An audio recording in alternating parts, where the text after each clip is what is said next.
সারা বছর ভুলে থাকি নানান কাজে তাকে, একটি দিনই স্মরণ করা 25শে বৈশাখে। ভুবনডাঙ্গার মাঠ পেরিয়ে কোপাই নদীর ধারে রাঙা মাটির ধুলো মেখে খুঁজছি বারে বারে। শিলাইদহে নেই কো তিনি, শূন্য জোড়া সাঁকো। হৃদয় বলে পাবেই দেখা, অপেক্ষাতে থাকো। তাকে আমি পেলাম খুঁজে রাখাল বাঁশির সুরে, শিশির মাখা ঘাসের বুকে মায়াবী রোদ্দুরে। আছেন তিনি নদীর জলে, প্রজাপতির পাখায়।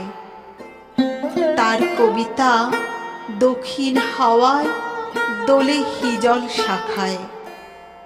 প্রাণীর সুর যে শুনতে পেলাম পাখির কলরবে, আছেন তিনি হৃদয় জুড়ে, খুঁজতে কেন হবে?